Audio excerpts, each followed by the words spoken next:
Então, boa noite. Meu nome é Soraya. Estamos aqui no Centro Espírita Bezerra de Menezes, online. Hoje é dia de palestra pública. Temos todas as sextas-feiras, de 20 a 21 horas. E hoje teremos o tema Reciclagem do Subconsciente. O expositor será o Charlton e eu, Soraya, seria a dirigente. Então, vamos iniciar com uma mensagem, com a leitura da mensagem para harmonização. E o nome da mensagem é O Poder da Renovação. A renovação é uma força vital que nos convida a recomeçar, a transformar e a evoluir. Em cada ciclo de mudança, encontramos a oportunidade de deixar para trás o que já não nos serve e abrir espaço para novas possibilidades. Renovar-se é um ato de coragem e esperança, que nos permite alinhar nosso ser com o fluxo contínuo da vida. No processo de renovação, há uma profunda sabedoria. Assim como a natureza se renova a cada estação, também nós somos chamados a renovar nossos pensamentos, sentimentos e ações. A renovação nos incentiva a abandonar velhos hábitos e padrões que limitam o nosso crescimento, permitindo-nos abraçar novas experiências e perspectivas. Aceitar a renovação significa estar aberto às mudanças e acolher os novos começos, com gratidão e entusiasmo. Em vez de temer o desconhecido, vemos nele uma oportunidade de transformação e evolução. A renovação nos dá a chance de reinventar nossas vidas, de ajustar nosso curso e de viver com um propósito renovado. Cada momento de renovação é uma chance para o aprimoramento pessoal e espiritual. Seja ao iniciar um novo projeto, ao cultivar novos relacionamentos ou a adotar novos hábitos saudáveis, a renovação nos conduz a uma versão mais plena e autêntica de nós mesmos. Esse processo de constante transformação nos aproxima de nossa verdadeira essência e nos permite viver de forma mais alinhada com nosso propósito divino. Que possamos a cada dia acolher a renovação como uma oportunidade de crescimento e reinvenção. Que nossos corações estejam abertos para novas experiências e que possamos abraçar as mudanças com coragem e otimismo. Que possamos ver em cada renovação uma chance de fortalecer nosso espírito e de alinhar nossa vida com o fluxo natural do universo. Que a renovação seja a força que ilumina nosso caminho, trazendo novas energias e perspectivas para nossas vidas. E que ao viver com o espírito renovado, possamos alcançar uma profunda realização espiritual e um novo nível de plenitude. Então, eu vou fazer a oração para que a gente inicie a nossa palestra do dia de hoje. Então, que mentalizemos nesse momento Jesus, nosso mestre querido, que se encontra sempre conosco, sempre que buscarmos por ele e pedimos pela presença dele. Porque ele é nosso irmão que nos ama, que veio até nós para nos ensinar o caminho do amor, que nos fará chegar até Deus, nosso Pai. Então, Senhor, nesse momento em que nos aproximamos de Ti, queremos Te pedir que Tu nos abençoe, que Tu ilumine, Senhor, nossas mentes, principalmente do nosso palestrante, Charlton, que ele possa falar, Senhor, segundo o Teu amor, segundo o que Tu pensas, segundo aquilo que Deus quer de nós. Que nos abençoe hoje e por todo sempre. Que assim seja. Então, boa noite a todos. Vamos começar nossa palestra.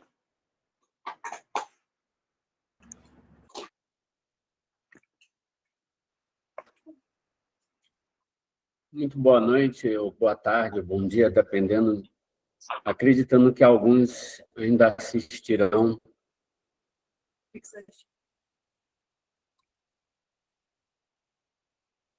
Crendo que alguns ainda assistirão posteriormente. Essa bendita oportunidade que o Bezerra de Menezes, essa casa humilde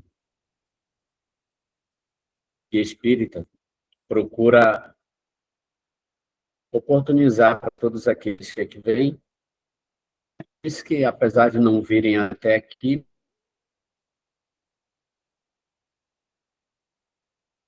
mas que compartilham dos princípios que essa casa procura seguir.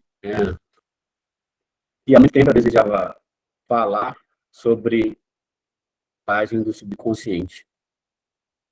Apesar de ser uma terminologia aparentemente científica, aliás, carregada de termos científicos, ela está totalmente embasada desde Moisés, desde os 10 mandamentos.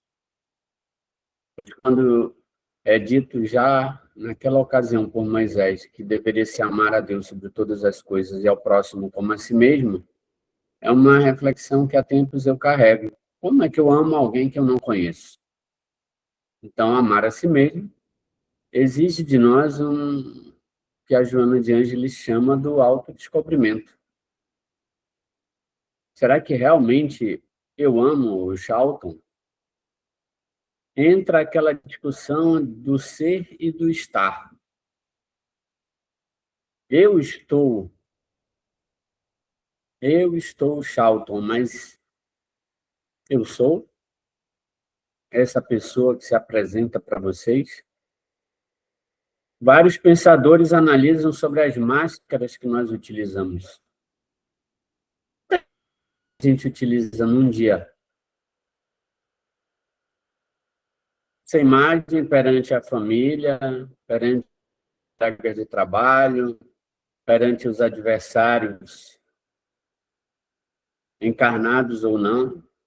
Quantas máscaras a gente fica trocando durante a nossa existência? E no final das contas, a gente tem ao menos ideia de quem nós somos? A dialética, o confronto entre o ser e o estar, ou seja, quem é essa pessoa que se apresenta e quem eu sou verdadeiramente. Como é que eu descubro isso? Uma das fontes que eu coloquei nessa palestra foi justamente o Livro dos Espíritos. Então, questionado qual é o caminho, disse. Um sábio da antiguidade Rolo disse: conhece-te a ti mesmo. Essa frase, conhece-te a ti mesmo, está no pórtico de entrada do templo de Delfos, na Grécia. Conhece-te a ti mesmo. A própria origem dessa frase é desconhecida. Mas o Espírito de verdade nos diz: conhece-te a ti mesmo. Então, para onde nós devemos olhar? Para o outro ou para dentro de nós? Só que para a gente olhar para dentro de nós é desafiador. É a reflexão que sempre nos estudos do Evangelho estamos procurando lembrar.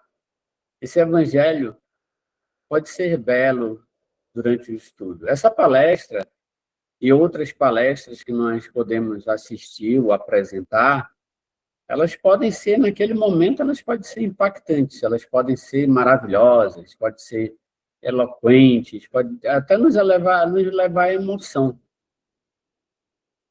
Mas, verdadeiramente, se a gente não aplicar no cotidiano, se a gente não levar para o dia a dia, serão apenas, como os árabes dizem, palavras ao vento. Poxa, que coisa maravilhosa, linda, fantástica. Eu nunca tinha pensado nisso. Mas, de fato, é na hora da prática, na hora do cotidiano, na hora do desafio, porque justamente é esse confronto entre o ser e o estar, ou seja, o meu estado de vigília, como eu estou, e o meu subconsciente, esse conflito. Por isso que o amadurecimento demanda tempo. No primeiro momento, quando eu estudei, a primeira vez que eu estudei nessa obra da Joana de Ângeles, a reciclagem do subconsciente, o primeiro questionamento que eu me fiz foi reciclagem.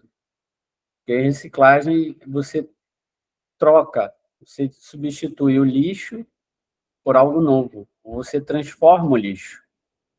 Por isso que, inclusive, a, a neurolinguística, né, a linguagem nova que nós devemos fazer, quando se trata de pessoas, ninguém fala mais reciclagem, se fala requalificação, aprimoramento, não se fala mais, vamos fazer um curso de reciclagem. Se envolve pessoas, não é reciclagem, é requalificação, é aprimoramento, né? Mas no caso do subconsciente, sim, reciclagem do subconsciente. Então, é trocar conceitos velhos, conceitos arcaicos, pensamentos negativos, experiências negativas, recalques, ressentimentos, rancor, trocar tudo isso por ideias novas. E é interessante que a Joana ela faz uma verdadeira receita de bolo. Começa com a autossugestionamento. Os recursos mnemônicos. O que são os recursos mnemônicos? É você memorizar palavras-chave, você memorizar ideias, e você está relembrando essas ideias. Por isso que fora da caridade não há salvação. Fora da caridade não há salvação. Amar a Deus sobre todas as coisas e ao próximo como a ti mesmo. E você ficar através desses recursos, através da autossugestão, aí junta com a visualização, de se visualizar exemplos, de se visualizar, procurar referências positivas, todo um trabalho de visualização. E aí vem a prece. Então, quando se juntam esses itens, autossugestão, recursos mnemônicos, visualização, prece, quando se junta tudo isso sistematicamente, repetidamente, é uma questão de trabalho diário. Por isso também que eu acrescentei como fonte, lá do capítulo Sede Perfeitos, os Bons Espíritas, a maturidade do senso moral, pois ela independe de inteligência.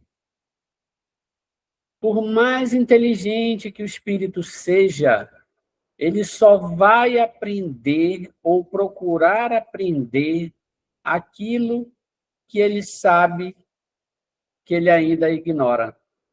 Se ele não tiver humildade, ele não vai nem começar o aprendizado. Eu sei, eu tenho conhecimento. É como nós sempre falamos, conversamos na casa espírita, no caso no Bezerra.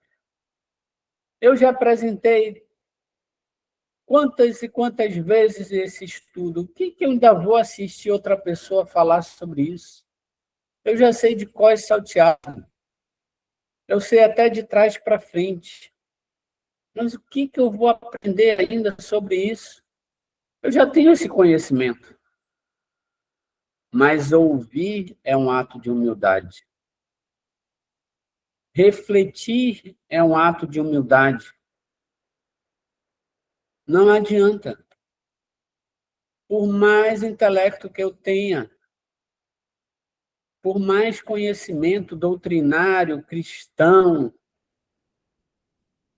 como nos disse Paulo de Tarso, ainda que eu falasse a língua dos anjos, sem amor, eu nada serei. Por isso que nós precisamos uns dos outros, porque o outro é que é o mecanismo para o meu aprimoramento. É por isso que nós não podemos viver como eremitas, isolados. Poxa, a pessoa vive em paz, ela vive lá no meio da floresta, ela vive sozinha.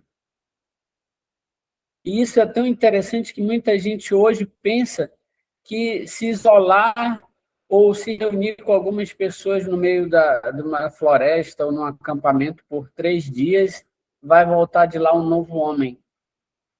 Pode passar 30 anos. Pode passar o tempo que for necessário, isolado ou com poucas pessoas, mas isso não quer dizer que você vá mudar efetivamente. É como a Soraya trouxe na leitura de harmonização. A renovação é uma atitude íntima. Por mais que a gente se esforce, você não consegue renovar ninguém. Assim, por mais que a gente se esforce, a gente não consegue salvar ninguém. É um exercício íntimo. O outro pode ajudar. Por isso que nessa reciclagem do subconsciente, a visualização é importante, porque eu posso, através de ver o outro conseguiu, eu posso conseguir também. O outro conseguiu mudar, por que eu não posso mudar também? E nós vivemos rodeados, como não poderia deixar de ser, de um mundo materialista, consumista, natural, do mundo de expiações e provas que a gente vive, e no qual as nossas referências elas vão sendo confundidas propositalmente. Qual é o nosso referencial?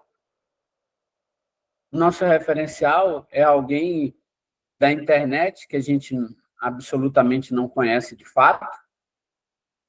Nosso referencial é aquele grande palestrante, é aquele grande médium do ponto de vista dos efeitos físicos. Essa semana até vi uma discussão sobre um médium lá da Índia que teria curado mais pessoas do que Jesus. Mas curou essas pessoas de quê? De doenças físicas? Mas essas são as grandes doenças? A nossa referência, a minha referência é Jesus. E essa é que deve ser a nossa grande referência. Mas, para isso, eu tenho que ter humildade. E eu tenho que ter cuidado para não transformar referências em ídolos. Por isso que a idolatria tanto nos atrapalha. Porque os nossos referenciais vão ficando confusos. E quando a gente começa a se confundir, fica difícil da gente se requalificar, da gente reprogramar a mente, da gente reciclar o subconsciente, da gente trocar o lixo. Por quê? Porque a gente começa a perder tempo com supérfluos, com coisas que não são essenciais. Porque se nós estivermos em paz, bem ou mal materialmente, nós conseguiremos passar pela atual existência da melhor maneira possível. Mas é necessário que a gente se conheça. Ao longo da nossa existência na Terra, passamos por várias fases. O espírito encarnado, inclusive. Lá nos primórdios, tínhamos o cérebro reptiliano, por exemplo. Por isso que o atavismo, a ancestralidade, as memórias do passado ainda são tão anímicas, ou seja, ainda somos muito animalizados, correspondente ao nosso nível evolutivo. Por isso que a reflexão, o exercício de reflexionar, de se questionar, de se perguntar, de ter a consciência de si mesmo. Viana de Carvalho, numa obra muito bem trazida pelo nosso irmão Fernando Moraes, anteriormente, fala nas cinco fases da consciência do ser. O sono, o sonho, o despertar, o transcendental e o cósmico. O espírito, a partir do momento que ele se torna um espírito com E maiúsculo, ou seja, que ele passa a ter a sua personalidade, ele passa a ter o conhecimento de si mesmo. Por isso que somos diferentes dos demais animais que habitam a Terra, porque o homem é o único animal que tem consciência de si mesmo.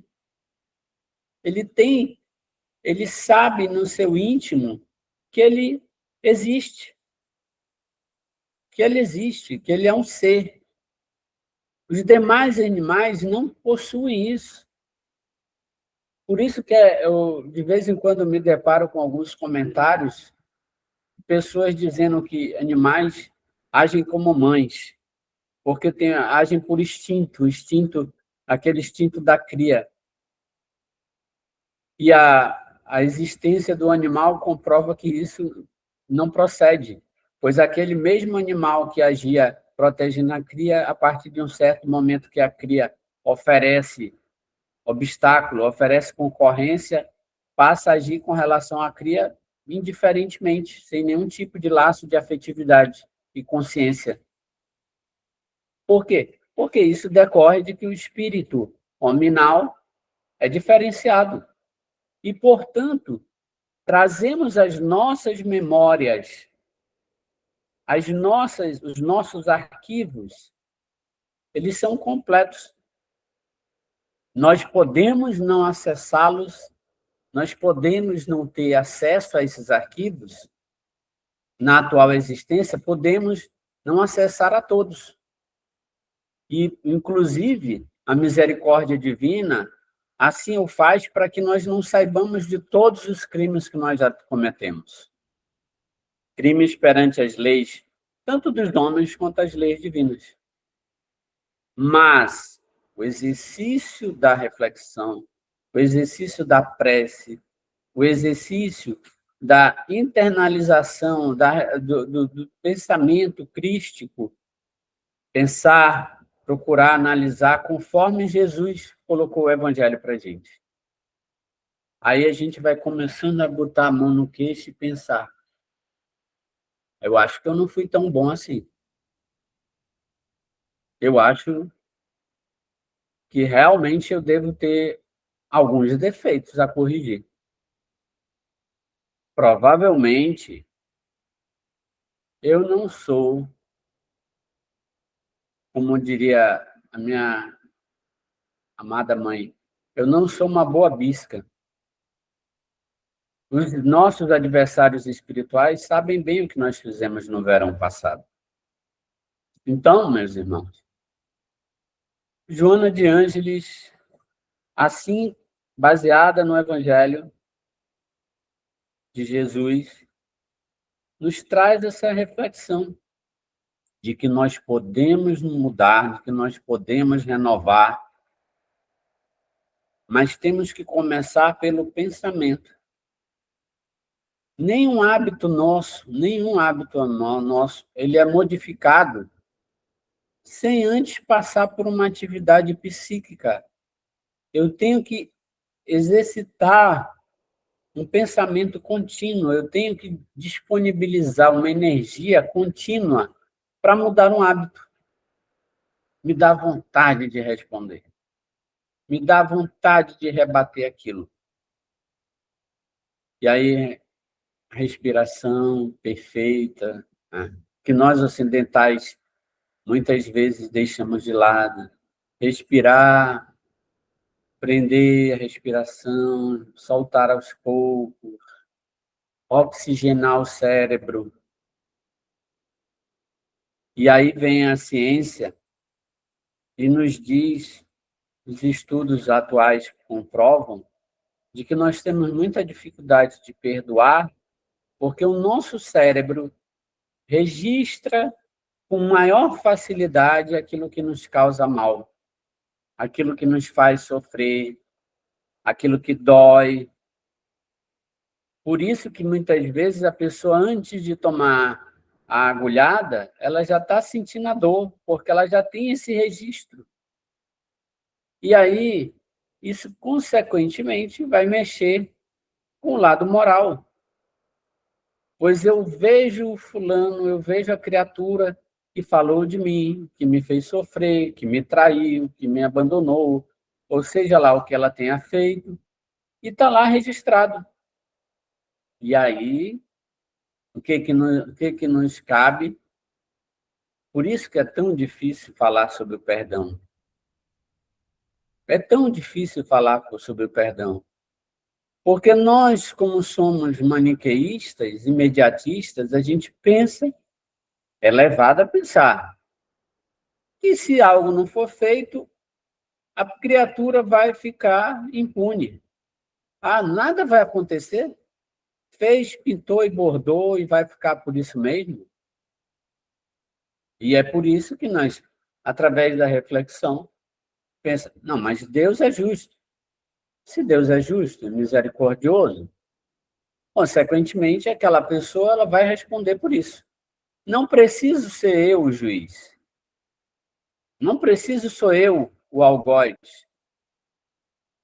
É por isso que nos diálogos, nas oportunidades mediúnicas, nós devemos dizer sobre o perdão aos nossos irmãos que querem se vingar o quê? Não precisa, você não precisa ser o executor. Você vai estar agindo da mesma forma. Independente da tua vontade, meu irmão, quem transgrediu a lei divina vai responder por isso. Vai responder. É inderrogável. É intransferível. Então, quando nós perdoamos, a primeira criatura para quem você faz bem é para você mesmo. Não é para o outro. O outro pode até não te perdoar ou não se perdoar. Mas a partir do momento que você o perdoa, você já está sendo beneficiado. Então, reciclar o subconsciente é trocar esses pensamentos enfermiços, essas ideias maléficas mesmo. Por que elas são maléficas? Porque elas nos fazem sofrer. A partir do momento que eu relembro tudo aquilo que a pessoa me fez, além de eu estar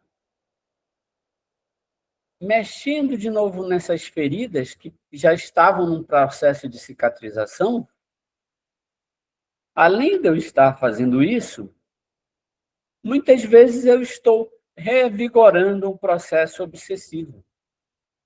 Pois a partir do momento que eu penso na pessoa, eu começo a criar conexões mentais. E às vezes aquela pessoa já estava até esquecendo de mim, mas eu vou lá e meto a agulhada novamente. A criatura já estava até pensando em não me perseguir, mas eu vou lá e dou lá a minha agulhada. Ainda digo assim, não, eu mandei aquela indireta. E tudo isso decorre de onde? Do nosso modo de pensar de outrora, que a gente não quer trocar, a gente não quer substituir essas ideias. Mas exige esforço, exige dedicação contínua. Dedicação contínua, não tem jeito. E por que ela é contínua? Que a gente pode parar de fazer tudo. Nós podemos cruzar os braços, não fazer mais absolutamente nada. Mas nenhum de nós é capaz de parar de pensar. Como diz cancioneiro, pensamentos que me afligem. E por aí vai. E os nossos pensamentos, as nossas ideias, elas nos acompanham. E ainda mais, como temos ao derredor, nos acompanhando, inúmeros espíritos, ainda que muitos não acreditem, estão sendo influenciados. Todos nós somos influenciados pelos espíritos que nos rodeiam, ainda que eu diga que eu não acredite. Não é o fato de negar que a Terra gira em torno do Sol. Não acredito nisso, mas a Terra continua girando em torno do Sol. Então, independente de acreditar ou não, os espíritos eles vão nos influenciar. Agora, a partir do momento que eu não considero essa ideia, todo e qualquer pensamento eu julgo e penso que é só meu. Então, o exercício da autoavaliação, o exercício de olhar a si mesmo, de procurar olhar para dentro de si. Mas é um exercício extremamente dificultoso. É um exercício que exige muito. Exige muito. Por isso que tem pessoas que não conseguem olhar no espelho. No espelho mesmo. No espelho, olhar e se perguntar: o que você está fazendo da sua vida?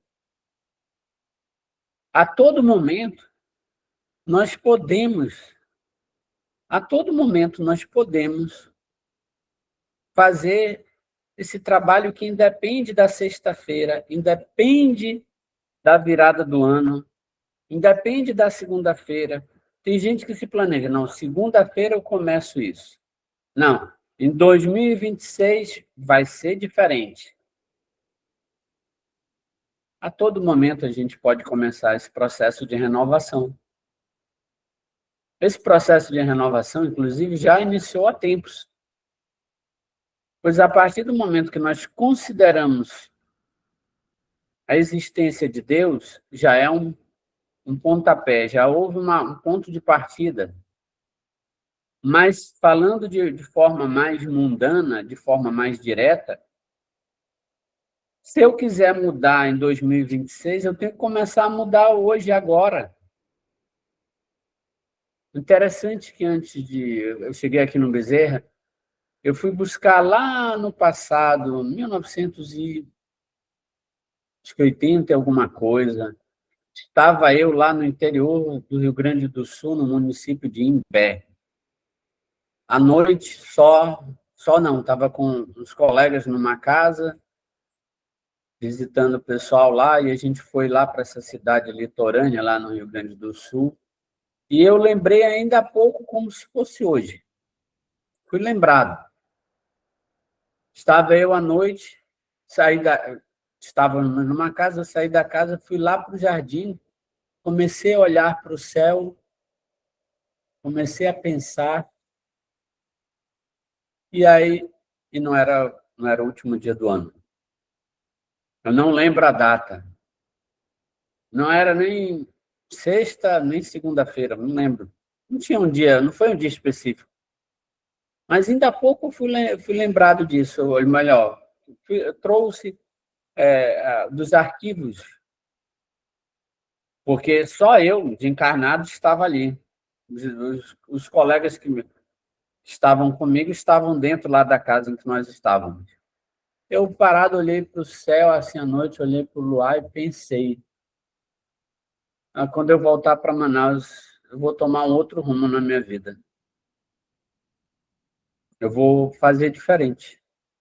Eu vou mudar o andamento de como eu estou indo. Não usava droga, não tinha envolvimento com absolutamente nada. Não foi uma mudança do ponto de vista moral, de algum desvio, absolutamente nada. Se fosse, eu falaria abertamente, sem problema algum. Mas é porque realmente eu estava vivendo uma vida sem nexo, sem nexo. E eu, sozinho, cheguei a esse... Não, quando eu voltar para Manaus, eu vou tomar uma outra diretriz. E uma delas foi me reaproximar de alguém com quem eu estou casado até hoje. E o casamento, para mim, foi um ponto de transição muito grande na minha atual existência. Me ajudou muito, em todos os aspectos. Mas o ponto de partida foi a reflexão.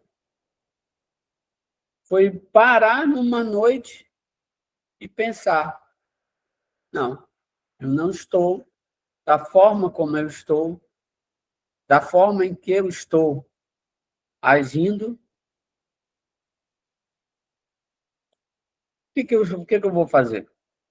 E aí, posteriormente, eu conheci a doutrina, que foi parte desse processo, é que eu vim realmente entender o papel, o que eu estava fazendo aqui. Até aquele momento, eu não tinha a menor noção. Tanto eu não tinha a menor noção que eu não tinha objetivo. Estudava, já estava fazendo uma faculdade, mas também estava sem foco, sem objetivo. Do ponto de vista intelectual, estava tudo muito bem, mas do ponto de vista de objetivo de vida, de utilidade, de aproveitamento da vida efetiva, o que eu estava fazendo? Então, eu estou compartilhando essa experiência minha para mostrar que isso se deu a partir de um momento. Um momento. Um momento. Sem dia, sem data específica. Ah, não foi. Não, ano que vem. A única observação que eu me fiz naquele momento foi disso: não, agora, quando eu voltar para Manaus, eu vou mudar, vou fazer diferente. Da forma como eu estou vivendo, eu não sei onde que eu vou chegar, não sei nem se eu vou chegar em algum lugar. Então, meus irmãos, mas isso tudo, né, é essa parte do arquivamento de valores. Por isso que é tão importante nós ouvirmos os outros, nós observarmos os outros. Por isso que sábio é aquele que aprende com as experiências dos outros. Se a gente observa os bons e os maus exemplos e reflete sobre os mesmos, é um exercício. Por isso que é tão importante, assim como a autossugestão que a Joana nos recomenda, a visualização. Visualizo, eu almejo. Então, até há pouco tempo, eu tinha um problema com essa palavra ambição. Eu confundia ambicionar com ganância. Eu tenho repetido, ultimamente eu tenho compartilhado esse pensamento, dessa dificuldade que eu tinha de observar o que é ambição e o que é ganância. Ambicionar é você almejar o progresso. Por isso, lá, voltando do capítulo Sede Perfeitos, quando é falado sobre os bons espíritas, a maturidade do senso moral. Essa maturidade, esse amadurecimento, esse sim é o amadurecimento importante, que independe do intelecto. Por isso que nós vemos, e quantas vezes vemos pessoas, e nós mesmos, com tanta inteligência, com tanto intelecto, mas com tanta dificuldade de conviver com os demais, com tanta dificuldade de entender entender a dificuldade do próximo, porque nós não nos colocamos no lugar do outro. E essa maturidade moral que é falada no Evangelho, é por isso que a gente tem que ter o tato de eu me colocar no lugar do outro, sem permanecer no lugar do outro, porque o lugar é dele, a história de vida dele, a cruz é dele. Por isso que quando Pitágoras disse, ajude o outro a levantar seu fardo, não a carregar, e aí você vai para Jesus e Jesus diz, cada um que carrega a sua cruz. Simão Cirineu, aquele que ajudou Jesus a carregar sua cruz, a cruz de Jesus era muito pesada. Ele ajudou por um pouco tempo, poucos metros. E aí tem uma reflexão de um espírito que diz que justamente quando a gente se aproxima de Jesus, a cruz é muito pesada. Porque a nossa régua, nosso parâmetro passa a ser Jesus. E é esse o parâmetro que a gente tem que procurar mesmo. Nosso parâmetro não tem que ser o Seibaba, o Chico, o Divaldo, Bezerra de Menezes, Joana de Ângeles. A nossa régua é Jesus. É difícil, mas é o modelo e guia. Todos esses que eu falei, que eu citei nominalmente, eles podem servir de referenciais positivos ou não. Positivos ou não. Mas o nosso referencial é Jesus.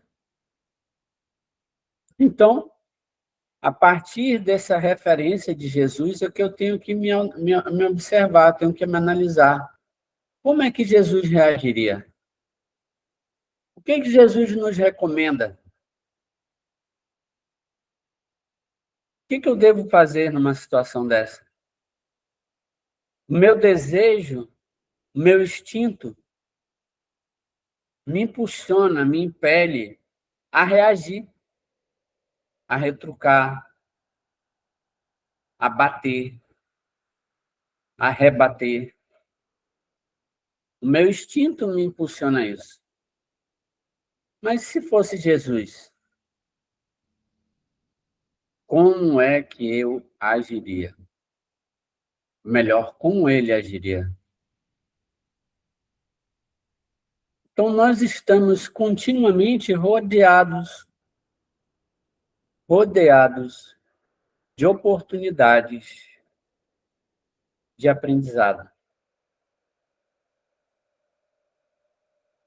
Mas, infelizmente, muitas vezes somos envolvidos pelo materialismo e nossos referenciais passam a ser pessoas, muitas vezes, tão ou mais moralmente deficientes do que nós.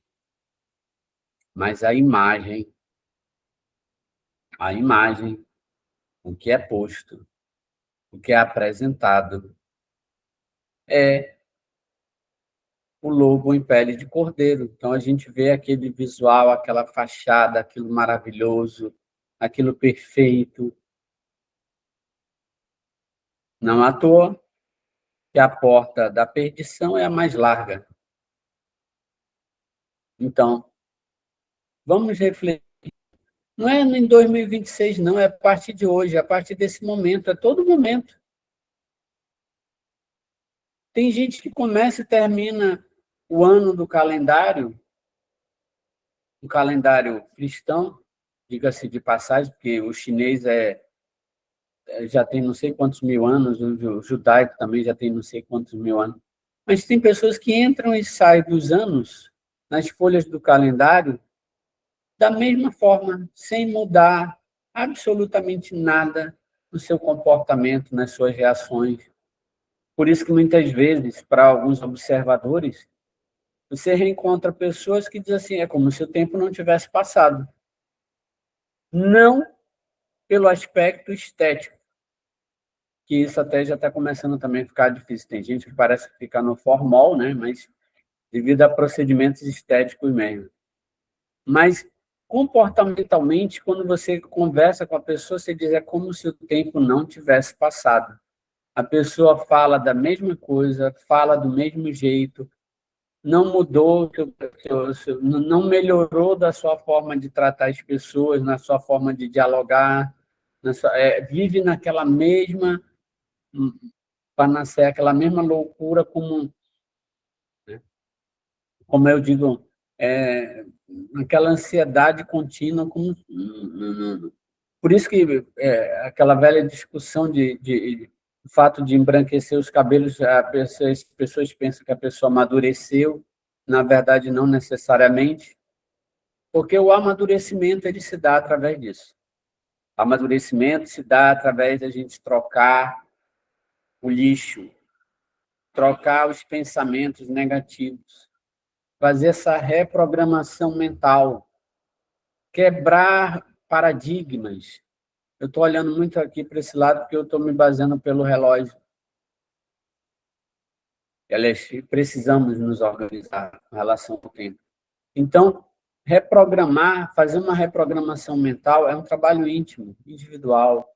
Podemos assistir, ouvir os melhores pensadores, os melhores palestrantes, tudo. Mas o trabalho é íntimo, o trabalho é individual. Essa reprogramação, ela não, efetivamente, ela não depende do outro. Por isso que está lá no Evangelho. Está lá no Evangelho. O que é o homem de bem? Quais são as bem-aventuranças do Cristo? Então, nós temos no Evangelho, na Bíblia, como que é Antigo, no Novo Testamento, temos toda uma programação do que nós devemos ter. Não precisamos nem de intermediários. Claro, muitas vezes, alguém que possa interpretar, possa trazer uma observações que a gente não tenha visto, mas não são essas pessoas que devem ser os nossos ídolos, os nossos referenciais, nem ídolos nós devemos ter. Nós temos que fazer a parte que nos cabe. A parte que nos cabe, o outro não pode fazer. É impossível. Por mais que o outro nos ame, por mais que o outro nos deseje o bem, mas a parte individual, ela não tem. Ela é impossível. Porque cada um de nós é um ser à parte. Cada um de nós é um universo único. Universo de diversas experiências, universo de diversas existências. Não é a inteligência o nosso diferencial. Aqui da Terra, o nosso diferencial não é diploma. O nosso diferencial é o lado moral. Enquanto a gente não entender isso, a gente não vai evoluir. A gente pode ser doutor quantas encarnações forem necessárias. Não é o intelecto que vai fazer a nossa evolução espiritual. O intelecto pode nos auxiliar a facilitar a compreensão. A aceitação é outro aspecto. Eu compreendo, eu entendo o que está escrito, eu entendo o que está posto. Eu consigo traduzir aquilo que está posto. Mas eu, de fato, aceitar e praticar é que exige esforço. Então, finalizando essa oportunidade para mim, eu deixo como mensagem para vocês, não uma mensagem de Feliz Ano Novo. Eu deixo para vocês a mensagem de Feliz Vida Nova, que é a partir de cada momento, porque cada momento na nossa vida, cada virada de dia, cada despertar, quando a gente dorme e a gente acorda, seja o sono da noite ou o sono da tarde, cada vez que a gente desperta, é uma vida nova. A partir daquele momento que eu acordei, que eu voltei ao estado de vigília, é uma vida nova. Eu posso voltar uma nova pessoa a partir daquele momento, não. É como há anos eu ouvi um depoimento de uma das sobreviventes de um acidente aéreo no Acre. O nome dela Maria de alguma coisa. E ela foi entrevistada logo após, e não foi um depoimento inédito, outras pessoas já falaram da mesma forma. Eu não sei se ela mudou, mas na ocasião ela deu na entrevista a seguinte resposta: eu sei que a Maria fulano de tal que está saindo daqui não pode ser mais a mesma pessoa, porque a partir de agora eu estou tendo uma nova oportunidade de viver. Então, meus irmãos, a gente não precisa passar por acidentes aéreos, a gente não precisa passar por nenhum risco de morte para ter uma vida nova. Basta que a gente tenha esforço. Então, nos esforcemos, procuremos modificar o velho pelo novo, começando pelos novos pensamentos, pelas novas ideias, ou por praticar as ideias que nós já carregamos no nosso íntimo. Obrigado e boa noite a todos.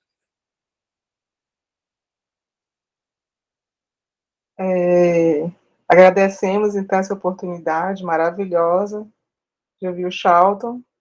É um assunto, assim, eu penso que realmente desafiador para cada um de nós. Eu até pensei agora, falando do calendário, que o calendário realmente é uma forma organizacional, tanto que cada grupo de pessoas, cada país pode, inclusive, fazer o seu próprio calendário, que não vai importar, né? Porque nós somos eternos, nós vamos viver para sempre. Então, realmente, o que é importante é a gente se colocar na posição de querer mudar. Né? Se colocar na posição de que eu estou adquirindo um conhecimento que precisa ter uma finalidade dentro de mim, né? Dentro do meu eu, da minha mente, do meu comportamento. E é isso. Né? Então, assim, o tempo é amanhã, é depois de amanhã, é no ano que vem, não tem nenhuma importância, realmente, se a gente parar para pensar, né? É muito, muito bom, é um assunto muito bom. Eu gosto muito dessa ideia do, do renovar, do ressignificar, do, do modificar mesmo, porque é necessário mudar, né? Para gente ser esse espírito que Jesus veio nos ensinar, né? Com o comportamento que ele trouxe, a gente realmente precisa mudar muito, porque estamos muito distantes ainda, mas não significa dizer também que por conta disso vamos nos sentir paralisados por ser uma caminhada longa. Não, né? Ao contrário, eu preciso fazer um pouco sempre para que essa meta seja alcançada por mim. Eu penso assim. Então, te agradecemos novamente, Charlton. Agradecemos quem assistiu, quem esteve presente, né, quem está aí presencialmente, quem está aqui com a gente nesse exato momento que assistiu. Aqueles que vão assistir ainda, que possam realmente ganhar, né, com essa exposição, com essas ideias, com esse formato de ideias, porque cada vez que a gente assiste alguém, a gente assiste um formato de ideia que pode se encaixar melhor para a nossa realidade. Então, eu vou fazer a prece final para que a gente encerre a atividade de hoje, que é a palestra pública, e agora também na versão online. Então, vamos lá. Mais uma vez, mentalizar Jesus, a espiritualidade amiga da casa, Bezerra de Menezes, os espíritos amigos, que são nossos amigos espirituais, que também nos acompanham, aqueles que se colocam na posição de nossos inimigos, que também nos acompanham nesses momentos, que eles também possam buscar, colocar para dentro de si esse aprendizado, que esse aprendizado possa também trazer paz para cada um deles, porque o que falta muitas vezes em nós é a gente perceber que esses conhecimentos podem nos trazer paz, esses conhecimentos podem nos trazer calmaria, que hoje a gente se vê ao lado da ansiedade, da agitação, do pânico, muitas vezes da sensação de instabilidade da nossa fé frente a tantos desafios que temos nos dias de hoje. Então, Senhor, queremos te pedir que tu nos auxilie nessa tarefa, que tu nos fortaleça dia a dia, que a gente possa ser perseverante nessa ideia do bem para nós, para o próximo, no processo do aprendizado do amor. Que tu nos abrace, Senhor, no dia de hoje. Agradecemos a todos os trabalhadores do mundo espiritual, aos trabalhadores encarnados da casa, a todos que se encontram presentes. Que assim seja. Então, encerramos a atividade de hoje. Obrigada por tudo.